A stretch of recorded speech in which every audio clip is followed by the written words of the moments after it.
Assalamualaikum, this is Arsalan from Masterintech और आज की वीडियो में हम बात करेंगे सैमसंग गैलेक्सी A12 के बारे में। तो अभी कुछ टाइम पहले ही सैमसंग ने अपने दो मोबाइल फोन्स को पाकिस्तान की मार्केट में लॉन्च किया है, जो है सैमसंग गैलेक्सी A02s और दूसरा है सैमसंग गैलेक्सी A12। तो आज की वीडियो में हम सैमसंग गैलेक्सी A12 के बारे में बात करेंगे और A02s में हम किसी और वीडियो में बात करेंगे उस मोबाइल फ़ोन के बारे में। तो भी सैमसंग जो है वो पाकिस्तान की मार्केट में बहुत ही अच्छी अपनी वैल्यू रखता है अपने ब्रांड की वजह से और अपने मोबाइल फ़ोन्स की सेल्स की वजह से। तो यहाँ पर जो मोबाइल फ़ोन पाकिस्तान की मार्केट में लॉन्च किए गए, ये एक बजट रेंज का मोबाइल फ़ोन कह सकते हैं।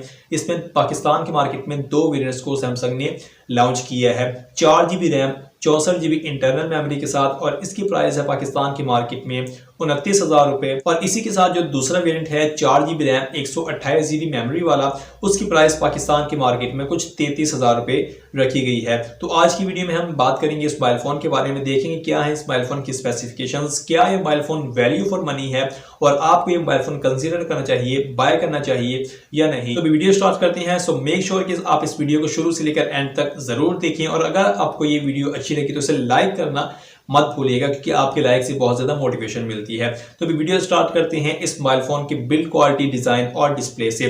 तो बिल्ड क्वालिटी की अगर बात करें तो ये एक बजट रेंज का मोबाइल फोन है, तो इसकी जो बिल्ड क्वालिटी है वो पॉलीकार्बोनेटेड प्लास्टिक की बिल्ड क्वालिटी है। जो इसकी बैक है वो प्लास्टिक की है, प्लास्टिक का फ्रेम है और आपको एक ही फ्रेम पीछे के देखने को मिल जाता है। बैक पर आपको एक क्वाड कैमरा सेटअप देखने को मिल जाता है जो कि स्क्वायर शेप में लगाया गया है और उसके नीचे ही एलईडी फ्लैश लाइट भी देखने को मिल जाती है। बैक बिल्कुल प्लेन है। अगर बैक के डिजाइन की बात करें तो बैक का जो ऊपर वाला डिजाइन है, जो ऊपर वाला हिस्सा है, वहां पर आपको टेक्सचर लाइनिंग वाला डिजाइन देखने को मिल जाता है, पैटर्न डिजाइन देखने को मिल जाता है और जो नीचे वाला हिस्सा है वो प्लेन है। तो बैक जो है वो मैट फिनिशिंग में है, काफी अच्छी बैक है और इस बार जो डिजाइन है वो काफी अच्छा इंप्रूव किया गया है सैमसंग की तरफ से। अगर बात करें इस मोबाइल फोन में फ्रंट डिस्प्ले की, तो यहाँ पर भी डिस्प्ले भी इस बार सैमसंग ने बजट रेंज में अपना मोबाइल फोन जो लॉन्च किया है पाकिस्तान की मार्केट में, इसमें डिस्प्ले साइज को भी बढ़ा दिया है। यहाँ पर 6.5 इंचेस का IPS LCD डिस्प्ले है, 720 पिक्सल्स की रेजोल्यूशन है। फ्रंट पर आपको जो डिस्प्ले डिजाइन देखने को मिलता है वो वाटर ड्रॉप नॉच है। अब यहाँ पर अगर पंच होल होता तो ज्यादा अच्छा था, क्योंकि अब 2020 में हमें बहुत सारे मोबाइल फोन्स देखने को मिले बजट रेंज में जो कि हमें 20,000 25,000 रुपए की प्राइस रेंज में देखने को मिल रहे थे और उनमें हमें पंच होल देखने को मिल रहा था। लेकिन यहाँ पर वाटर ड्रॉप नॉच डिजाइन को रखा गया और सेंटर में आपको वाटर ड्रॉप नॉच छोटी सी देखने को मिल जाती है। इसी के साथ फ्रंट पर आपको गिलास की प्रोटेक्शन भी देखने को मिल जाती है, लेकिन ये अभी कंफर्म नहीं है कि यहाँ पर आपको कौन से गिलास की प्रोटेक्शन देखने को मिल रही है। अगर बात करें इस मोबाइल फोन में अब कैमरास की, तो मैंने आपको बताया कि इस मोबाइल फोन के बैक पर 4 कैमरास हैं और सैमसंग ने इस बार काफी अच्छी इंप्रूवमेंट की है, काफी अच्छा काम किया है, क्योंकि ये एक बजट रेंज का मोबाइल फोन है और इसमें जो कैमरास है वो काफी अच्छे और इंप्रूव्ड हैं।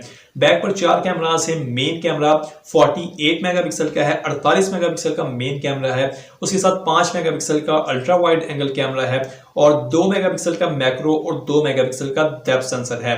और अगर वीडियो रिकॉर्डिंग की सपोर्ट की बात करें तो जो मेन कैमरा है 48 मेगापिक्सल का, उसमें आप 1080p पर 30 फ्रेम्स पर वीडियो रिकॉर्ड कर सकते हैं। और उसी के साथ जो 5 मेगापिक्सल का अल्ट्रा वाइड एंगल कैमरा है, तो अल्ट्रा वाइड एंगल कैमरा से भी आप वीडियो रिकॉर्ड कर सकते हैं सेम इसी रेजोल्यूशन पर, 1080p रेजोल्यूशन पर 30 फ्रेम्स पे। और अगर फ्रंट कैमरे की बात करें तो जो फ्रंट कैमरा इस मोबाइल फोन में फ्रंट पर वाटर ड्रॉप नोच के अंदर, उसमें आपको 8 मेगापिक्सल का सेंसर देखने को मिल जाता है और फ्रंट कैमरा से भी आप वीडियो रिकॉर्ड कर सकते हैं 1080p 30 फ्रेम्स पर। तो भी अब बात कर लेते हैं इस मोबाइल फोन में परफॉर्मेंस की। तो यहाँ पर जो आपको परफॉर्मेंस देखने को मिल जाएगी वो भी डिसेंट होगी प्राइस रेंज के हिसाब से और सैमसंग के ब्रांड वैल्यू के हिसाब से। तो यहाँ पर आपको मीडिया-टेक का Helio P35 का प्रोसेसर देखने को मिल जाएगा। 12 नैनोमीटर की बेस पर प्रोसेसर है, 12 नैनोमीटर आर्किटेक्चर पर बेस्ड है और ऑक्टा-कोर प्रोसेसर है और जीपीएस भी आपको यहाँ पर नॉर्मली देखने को मिल जाएगा। गेमिंग के लिए प्रोसेसर इतना ज़्यादा अच्छा नहीं है, लेकिन नॉर्मल गेमिंग इस मोबाइल फोन में आप कर सकते हैं। नॉर्मल पबजी और बाकी गेम्स आप इस मोबाइल फोन में प्ले कर सकते हैं नॉर्मल सेटिंग्स पर। और अगर बात करें इस मोबाइल फोन में परफॉर्मेंस की, तो वो भी डिसेंट रहेगी। अगर आपने डेली यूजेज के लिए लेना है और नॉर्मल टास्क के लिए ये मोबाइल फोन बाय करना है और आप सैमसंग यूजर हैं, तो आपको ये मोबाइल फोन काफी अच्छी परफॉर्मेंस प्रोवाइड करेगा। लेकिन अगर आप ये सोच रहे हैं कि इस मोबाइल फोन में आप काफी अच्छी गेमिंग कर सकेंगे, स्मूथ गेमिंग कर सकेंगे, तो भाई ऐसा नहीं है। ये प्रोसेसर इतना ज्यादा पावरफुल नहीं है, ये थोड़ा सा वीक प्रोसेसर है और इसमें आपको थोड़ा बहुत हीटिंग इश्यू भी देखने को मिल जाएगा अगर आप इसमें परमानेंटली गेमिंग करते हैं। तो भी अब बात कर लेते हैं सॉफ्टवेयर की। तो यहाँ पर आपको लेटेस्ट एंड्रॉइड 10 देखने को मिल जाएगा और उसी के साथ One UI 2.0 भी देखने को मिल जाएगी। अगर बात करें इस मोबाइल फ़ोन में सिक्योरिटी की, तो यहाँ पर आपको एक साइड माउंटेड फिंगरप्रिंट स्कैनर देखने को मिलेगा। ये भी अब काफ़ी अच्छा है क्योंकि ये जो इस मोबाइल फ़ोन की बैक है वो बिल्कुल क्लीन है, नीट एंड क्लीन बैक है। तो आपको एक साइड माउंटेड फिंगरप्रिंट स्कैनर देखने को मिल जाएगा और फ्रंट कैमरा से फेस अनलॉक की फैसिलिटी भी देखने को मिल जाएगी। अब बात कर लेते हैं इस मोबाइल फोन में बैटरी की, तो यहाँ पर आपको 5000 मिली एम्पेयर की बैटरी देखने को मिल जाएगी और इस मोबाइल फोन में आपको फास्ट चार्जिंग की सपोर्ट भी देखने को मिल जाएगी। ऑल्दो अब इस टाइम जो फास्ट चार्जिंग का स्टैंडर्ड है वो 18 वाट है, लेकिन सैमसंग अभी भी 15 वाट को फास्ट चार्जिंग ही डिक्लेयर करता है। तो यहाँ पर आपको 15 वाट की फास्ट चार्जिंग की सपोर्ट देखने को मिल जाएगी। 5000 मिली एम्पेयर की बैटरी है, डिसेंट बैटरी, अच्छी बैटरी है और आपको बैटरी बैकअप भी अच्छा देखने को मिल जाएगा।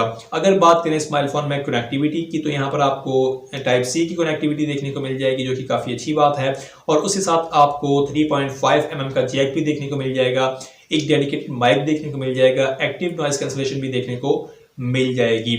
और अगर बात करें इस मोबाइल फोन में रैम और रोम की, तो मैंने आपको बताया कि इस मोबाइल फोन में 2 वेरिएंट्स होंगे, 4 GB RAM 64 GB internal memory के साथ। इसकी प्राइस पाकिस्तान की मार्केट में 29,000 रुपये रखी गई है और जो दूसरा वेरिएंट है 4 GB रैम 128 GB मेमोरी के साथ, उसकी प्राइस पाकिस्तान के मार्केट में 33,000 रुपये रखी गई है। तो भी यही था इस मोबाइल फोन के बारे में। आपको इस मोबाइल फोन की वीडियो कैसी लगी मुझे कमेंट सेक्शन में ज़रूर बताइएगा और अगर आप किसी और मोबाइल फ़ोन के बारे में जानना चाहते हैं वो भी आप मुझे कमेंट सेक्शन में पूछ सकते हैं। मैं उस मोबाइल फ़ोन पर आपको एक डिटेल वीडियो बनाकर बता दूंगा कि वो मोबाइल फ़ोन कैसा है, क्या वो बाय करना चाहिए या नहीं। और अगर आपका कोई भी सवाल तो आप मुझे कमेंट्स करके पूछ सकते हैं। तो आज की वीडियो में बस इतना ही। This is Aslan from Master Intech. अल्लाह हाफिज़, पाकिस्तान जिंदाबाद।